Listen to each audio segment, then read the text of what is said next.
வணக்கம். இன்னைக்கு நடக்கிற அரசியல் பார்த்துக்கிட்டிங்கன்னா மனுஷனுக்கும் நடக்கிறது இல்லை, மிருகத்துக்கும் நடக்கிறது இல்லை. இட் இஸ் லைக் எக்ஸ்பெக்டிங் இது மாதிரியான பொலிட்டீஷியன் கிட்ட நீ ஈகோசிஸ்டம் பற்றி நீ பேசி அரசியல் பண்ணுறது இல்லையே அப்படின்னு கேட்கறது. இட் இஸ் லைக் இதை விட பெரிய ஜோக் என்ன இருக்குது இந்த உலகத்தில் அப்படின்ற மாதிரி தான் இருக்குது. காசிரங்கா நேஷனல் பார்க் அசாமில் நம்ம அடிக்கடி இப்போ கேள்விப்பட்டுட்டு இருக்கோம். அசாம் ஃப்ளட்டை பற்றி அடிக்கடி கேள்விப்படுறோம். ஸோ என்னதான் நடக்குது அந்த காசிரங்கா நேஷனல் பார்க் அப்படின்ட்டு ஒரு வீடியோ இந்த வீடியோவில் பேச போகிறோம். காசிரங்கா நேஷனல் பார்க்கில் தான் 1 horn rhinoceros and elephants, Asian elephants, tigers, deer அப்படின்னு நிறைய அனிமல்ஸு அங்கே வாழ்ந்துக்கிட்டு இருக்குங்க.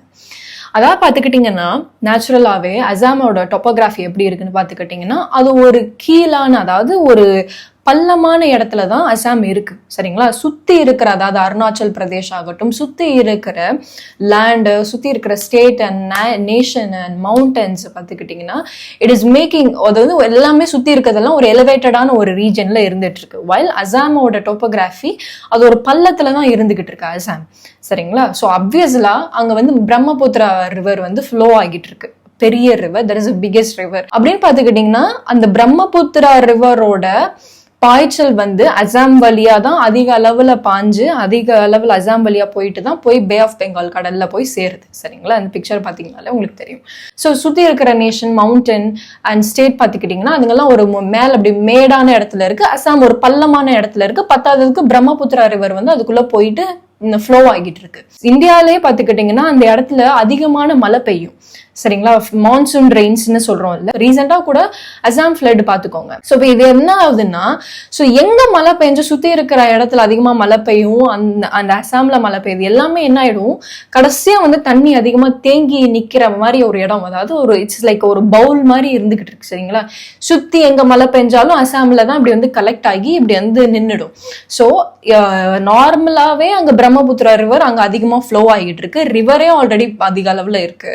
ஸோ பத்தாவதுக்கு பெய்யற மழை அதிகமா, அங்கேயும் அதிகமா மழை பெய்யுது, which is up to almost 3000 millimeter per இயருக்கு மழை பெய்யுது. ஸோ அப்ப அதிக அளவுல மழையும் பெய்யுது. சுத்தி இருக்கிற இடங்கள்ல மழை பெய்ஞ்சாலும் அது வடிஞ்சு கடைசியா அசாம்ல தான் வடியுது. அந்த அசாம்ல, ஏன்னா அது ஒரு பள்ளமான இடத்துல இருக்கனால. பத்தாவதுக்கு அர்பனைசேஷன், வீடு கண்ணா பின்னான்னு கட்டி வச்சிருக்குது, அதோட சாயில் அப்சார்ப்ஷனை தடுக்குது. மழை பெஞ்சா அந்த சாயில் அப்சார்ப் பண்ணும் இல்லையா அந்த தண்ணிகளை, அதை தடுக்குது. ஸோ எக்ஸஸா ஃப்ளட்டும் இருக்கு, வெள்ளமும் அதிகமா வருது, அந்த மண்ணுங்களோட தண்ணி உறிஞ்சுற தன்மையும் கம்மியாயிடுச்சு. ஃபேசிங் அடிக்கடி இட் ஃபேசஸ் ஃப்ளட் அசாம். அது மட்டும் இல்லாம அசாமோட ஜோன் பார்த்துக்கிட்டீங்கன்னா செஸ்மிக் ஜோன் 5, அதாவது it is highly prone to நிலநடுக்கம்லாம் அங்க அதிகமா வரும். லேண்ட்ஸ்லைட் அப் அதிகமா வரும், மண் சரிவு அதிகமா ஏற்படும், மண் அரிச்சல் அதிகமா ஏற்படும். ஸோ இது ஒரு ஹையான ஒரு ரிஸ்கான ஜோன். அங்க வாழ்றது, மனுஷங்க வாழ்றது, it is like highly risk. இப்படி இருக்கிறப்போதான் என்ன நடக்குது, அங்கதான் காசிரங்கா நேஷனல் பார்க் இருக்கு. சரிங்களா? நான் சிம்பிளா எக்ஸ்பிளைன் பண்றேன். சரிங்களா? இப்ப இதுதான் அசாம் வச்சுக்கோங்க, இதுதான் அசாமோட மேப். சோ இந்த சைடு அருணாச்சல் பிரதேஷ் இருக்கு. சோ இந்த சைடு பாத்துக்கிட்டீங்கன்னா நாகாலாந்து இருக்கு. இந்த சைடு பாத்துக்கிட்டோம்னா மேகாலயா இருக்கு.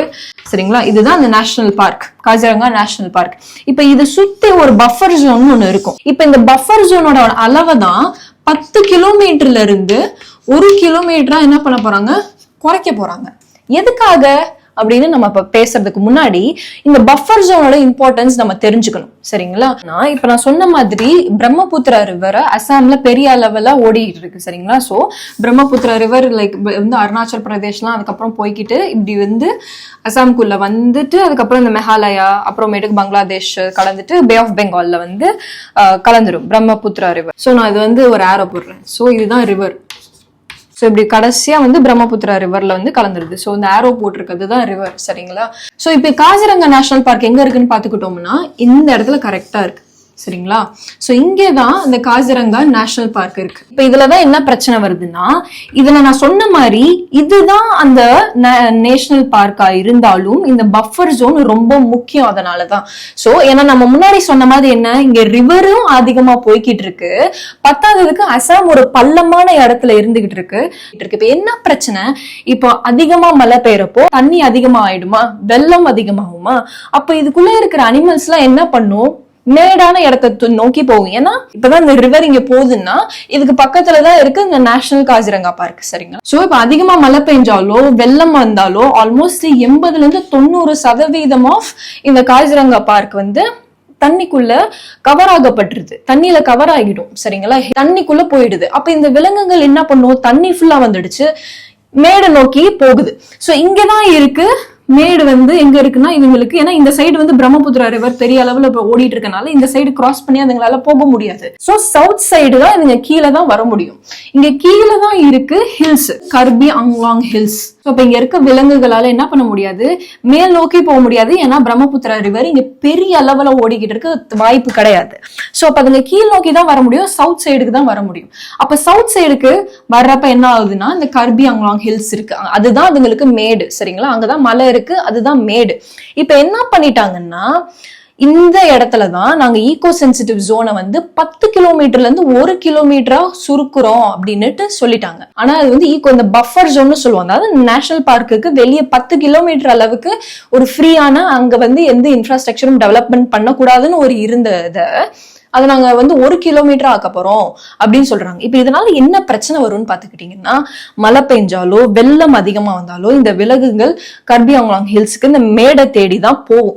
இப்ப நம்ம அந்த 10 கிலோமீட்டர் 1 கிலோமீட்டர் சுருக்கிறப்போ இன்ஃப்ராஸ்ட்ரக்சர் அடியில வரும், ரோடு வரும், ரெசார்ட் வரும், ஹோட்டல்ஸ் வரும். சோ இது மாதிரியான விஷயங்கள் வர்றப்போ அப்வியஸா வெஹிக்கல்ஸ் வந்து போய்கிட்டு வந்துகிட்டு இருக்கும். சோ ஆல்மோஸ்ட் 9ல இருந்து 10 வைல்ட் லைஃப் மைக்ரேட்டரி காரிடார் வந்து இந்த இடத்துல இருந்து இந்த இடத்துக்கு போறதுக்கு, அதாவது வைல்ட் லைஃப் மைக்ரேட்டரி காரிடார்னா இந்த இடங்கள்ல அதிகமா விலங்குகள் இந்த பாதையில போதுங்க, இந்த இடத்துல இருந்து இந்த மலைக்கு போறதுக்கு இது மாதிரியான இடங்கள்ல இது மாதிரி அதிகமான இந்த 10 இடங்கள்ல தேர்ந்தெடுத்து அதிகமா போகுதுங்கன்னு சொல்றதுதான் இந்த வைல்ட் லைஃப் மைக்ரேட்டரி காரிடார்னு சொல்றது. சோ இப்ப almost 9 to 10 wild life migratory corridor அங்க இருக்கு. இப்ப அங்க இன்ஃப்ராஸ்ட்ரக்சரை நம்ம வச்சு ஹோட்டல்ஸ் வச்சு ரெசார்ட்ஸ் வச்சா என்ன ஆகும், இந்த இடங்கள்ல ரோடுங்க வரும். ஒண்ணும் இல்ல, ஃபார் எக்ஸாம்பிள் வச்சுக்கிறோம், வெஹிக்கிள்ஸ் வரும், நைட் டைம் போகும், லாரி நைட் டைம் போகும், இது மாதிரி விலங்குகள் மேல ஏறி போய்கிட்டு இருக்கும். அப்ப என்ன ஆகும், அது அடிப்படுறதுக்கு வாய்ப்பு அதிகமா இருக்கா? இது மாதிரி நிறைய இன்சிடென்ட்ஸ்ல யானைகள் அதிகமா இறந்து போயிருக்கு, ட்ரெயின்ல அடிபட்டு நிறைய இறந்து போயிருக்கு. We have incidents. இல்லைன்னா இந்த எலக்ட்ரிக்யூட் ஆகி இறந்து போயிட்டு இருக்கு. நம்ம வந்து கரண்ட் கம்பி வைக்கிறோம்ல நம்மளோட விவசாயத்தை பாதுகாக்கிறதுக்கெல்லாம், இப்போ ரீசெண்டா வெஸ்டர்ன் காட்ஸ்ல ஒரு யானை கரண்ட் ஷாக் அடிச்சு செத்து போயிடுச்சு. அதுவும் இன்னொரு அம்மா யானையும் ஒரு பெரிய யானையும் இன்னொரு குட்டி யானையும் போயிருக்குங்க. அந்த பழத்தை பறிக்க போய் அந்த பழத்தை அங்க இருந்து கரண்ட்ல அடிபட்டு இறந்து போயிடுச்சு. சோ இது மாதிரியான இன்சிடென்ட்ஸ் வந்து அதிகமா நடக்கும். இப்ப இந்த விலங்குகள் இங்க இருந்து அங்க போக முடியாது. இப்ப நம்ம அந்த ஜோன் இப்ப ஒண்ணு தண்ணி ஃபுல்லா நிரம்பி வந்துகிட்டு இருக்கு, அப்ப விலங்குகள் போகணும். இப்படி இந்த ஜோனை ரெஸ்ட்ரிக்ட் பண்ணி வச்சுட்டு அங்கிட்ட எல்லாம் வீடு, ரெசார்ட், ரோடு, ஹோட்டல்னு கட்டி வச்சிருந்தா எப்படி அதுங்க வந்து அந்த மலைக்கு போகுங்க? அது யானைகளுக்கு ஒண்ணு இல்ல, ஒரு உதாரணத்துக்கு பேசணும்னா யானைகளுக்கு அவ்வளவு ஞாபக சக்தி இருக்கு. சோ ஒரு தண்ணி தாகம் அடிக்குது, நான் பெரிய வயசு ஆனதுக்கு அப்புறமும் அந்த வயசு அந்த யானைக்கு 50 வயசு அது மாதிரி ஆனதுக்கு அப்புறமும் தான் சின்ன வயசுல ஒரு இடத்துல தண்ணி குடிச்சிருக்கும்ல, தண்ணி பஞ்சம் வந்தா தன்னோட கூட்டத்தை நேவிகேட் பண்ணி கூட்டிட்டு போவோம் அந்த இடத்துக்கு. So they are all highly intellectual. யானைகள்லாம் they have good memory power, அவ்வளவு அதிகமான மெமரி பவர். இப்ப நம்ம ஜோனை ரெஸ்ட்ரிக்ட் பண்ணிட்டோம், யானைக்கு தெரியுமா அங்க ஜோனை ரெஸ்ட்ரிக்ட் பண்ணிட்டாங்கன்னு? They have immense amount of memory power. So நாளைக்கு ரெஸ்ட்ரிக்ட் பண்ணாலும் பண்ணாட்டியும் அதுங்க உள்ளதான் வரும். அப்ப ஹியூமன் அனிமல் கான்ஃபிளிக்ட் அதிகமாகும். மனுஷங்க வந்து சண்டை போடுவாங்க, இல்ல எலக்ட்ரிகேஷன் வைப்பாங்க, மனுஷனுக்கும் அனிமலுக்கும் சண்டை நடக்கும். எத்தனை ஊருக்குள்ள வந்து யானை வந்துருச்சு, ஊருக்குள்ள யானை வந்துருச்சு, எங்களோட பயிரை நாசம் பண்ணிடுச்சு, எங்களோட விவசாயத்தை நாசம் பண்ணிடுச்சு, எங்களோட மரங்களை நாசம் பண்ணிடுச்சுன்னு ஊருக்குள்ள அதுங்க வரல. நம்ம தான் அதுங்க இருக்கிற இடத்துக்கு உள்ள கொஞ்சம் கொஞ்சமா அப்படி கடலு கரையை அடிக்கிற மாதிரி அப்படியே அரிச்சு உள்ள போய் அதுங்களோட வீடுங்க, அதுங்களோட காடுங்கள்ல வீடை கட்டி வச்சுட்டு அப்புறம் அது வந்துருச்சு, யானை வந்துருச்சு, நாய் வந்துருச்சுன்னு சொன்னா நம்ம மேலதானே தப்பு. இப்ப பஃபர் ஜோனை குறைச்சு வச்சா அங்க மனுஷங்களே அங்க ரெசார்ட் கட்டவே கூடாது, ஹோட்டல்ஸ் கட்டக்கூடாது, அதிகமா ஃப்ளட் ப்ரோன் ஏரியா. இப்ப நம்ம பேசிட்டு இருக்கப்போ அசாம் வெள்ளத்துல மிதந்துகிட்டு இருக்கு, அது ஆல்ரெடி ஒரு கொலை மாதிரி தான் இருந்துகிட்டு இருக்கு, அது ஒரு பள்ளமான இடத்துல இருந்துட்டு இருக்கு அசாம். இப்போ அவங்க மனுஷங்க அங்க வாழ்றதே பெரிய ஆபத்தான ஒரு விஷயம். பார்த்தா நான் ரெசார்ட் கட்டுறேன், அங்க மனுஷங்க அங்க போகவே கூடாது, அங்க வாழவே கூடாது, அவ்வளவு ஹை ரிஸ்க் தான ஜோன். அங்க இப்ப அது அனிமல்ஸ்க்கும் இல்ல, நாங்க பஃபர் ஜோனையும் குறைக்கிறோம். அனிமலுக்கு தெரியுமா பஃபர் ஜோனை குறைச்சிட்டாங்கன்னு? அதுங்களுக்கு ஒரு ஞாபக சக்தி இருக்கு. சரி, நம்ம முன்னாடி மழை பெஞ்சு வெள்ளம் வந்தப்ப இந்த மலைக்கு தானே போனோம், நம்ம திருப்பி போவோங்க. போற வழியில லாரி போகும், பஸ் போகும், இன்ஃப்ராஸ்ட்ரக்சர். நீ ரெசார்ட் கட்டி வச்சிருப்ப, ரெசார்ட் கட்டி வச்சு விரட்டுவ யானைகளை. சோ விரட்டுறதோடயாச்சும் நீ நிறுத்துவியா? கேட்டா சொல்லுது சுப்ரீம் கோர்ட் சாங்ஷன் என்ன சொல்லியிருக்கு, அதோட ஜோன் வந்து there is no any concrete necessity to go for 10 kilometre வந்து பஃபர் ஜோன் மெயின்டைன் பண்ணணும்னு அப்படின்னு நம்மளுக்கு வந்து பெரிய அளவுல நம்மளுக்கு அதுக்கான ரூல்ஸ் கிடையாது. ஐ மீன் what the hell are you even speaking about? 10 kilometre அளவுக்கு நம்ம மெயின்டைன் பண்ணணும்னு அவசியம் கிடையாது, because there is no paperwork regarding that. நம்ம ஒரு பேசுறது எவ்வளவு பெரிய முட்டாள்தனம். நாளைக்கு உங்க வீட்டுக்குள்ள வெள்ளம் வருது, தண்ணி வருது, அப்ப உட்காந்து பேசிட்டு இருப்பீங்களா? there is no concrete proof that you can evacuate from your home and move towards மலைக்கு போலாம், இல்ல அதிகமான மேடா இருக்கிற ஜோனுக்கு போலான்னு there is no paper legal work. நம்மளுக்கு அதுக்கான ஒரு ப்ரூஃப் கிடையாது. அது மாதிரியான நம்மளுக்கிட்ட ஒரு ஆல்ரெடி ஒரு ஃப்ரேம் ஒர்க் கிடையாது, ஸ்ட்ரக்சர் கிடையாதுன்னு பேசுறது எவ்வளவு ஒரு முட்டாள்தனம் அது. இப்ப மகாராஷ்டிரால 80,000 ஸ்கொயர் ஃபீட்டுக்கான காடுகளை அழிச்சிட்டு நாங்க உங்களுக்கு வேற இடத்துல மரத்தை நட்டு தரோம். அது ஒரு ஒண்ணா? அந்த மரம் இவ்வளவு வருஷம் வாழ்ந்திருக்கு, அது அவ்வளவு கார்பன் அப்சர்வ் பண்ணிருக்கு, அது ஒரு ஹோமா இருந்திருக்கு அத்தனை பறவைகளுக்கு, விலங்குகளுக்கு. அதுக்கு அடியில கார்பன் ஸ்டோர் பண்ணி வச்சிருந்திருக்கு. அதே வேலையை இன்னொரு மரம் நீ புதுசா நம்ம நட்ட மரம் செய்யணும்னா அத்தனை வருஷம் அந்த மரம் அங்க வாழணும். என்ன பேசுறோம் லாஜிக்? நான் ஒரு சின்ன குரல் தானே, இத்தனை பேர் இருக்காங்களே, இவ்வளவு பெரிய பெரிய பாலிடிக்ஸ் இருக்கு, இவ்வளவு பெரிய அரசியல் அமைப்பு இருக்கு, இவ்வளவு பெரிய கார்பரேட் பின்னாடி இருக்கேன்னு டோன்ட் திங்க் லைக் தட். உங்களோட யுனைட்டி மட்டுமே தான் இதுக்கான ஒரு தீர்வை கொண்டு வரும். Nothing scares these kind of corporates. Nothing scares them except the unity. இது நல்லா எடுத்துக்கோங்க. ஏன்னா நம்ம நினைக்கிறோம் லைக் நம்ம ஒரு பெரிய ஒரு பெரிய நம்ம ஒரு குரூப்பா இருந்தாதான் நம்ம வந்து நம்மள பெரிய மணி பேக் பண்ண ஒரு பவர்ஃபுல்லான ஒரு இதுவா இருந்தாதான் நம்மளால அவங்க எதிர்க்க முடியுமோ அப்படின்னு கிடையாது. ஜஸ்ட் நான் யுனைட்டி தான். That is what they fear the most. Unity அவ்வளவுதான். அங்கதான் நீங்க காசு இருக்கணும்லாம் கிடையாது, யுனைட்டியா இருங்க. You stand with ecosystem. உங்களோட ஒரு குரலும் பல குரலா மாறும்.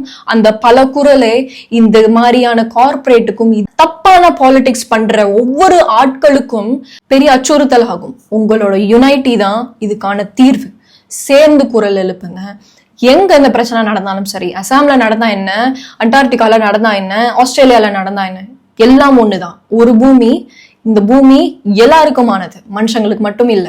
சோ அப்படி இருக்கிறப்போ we have more responsibility because நம்ம எஸ்டாப்ளிஷ் பண்ணது இந்த பொலிட்டிக்கல் சிஸ்டம் எல்லாமே, இந்த டெமோக்ரஸி ஆகட்டும், அட்டோக்ரஸி ஆகட்டும், எல்லாமே நம்ம எஸ்டாப்ளிஷ் பண்ணது.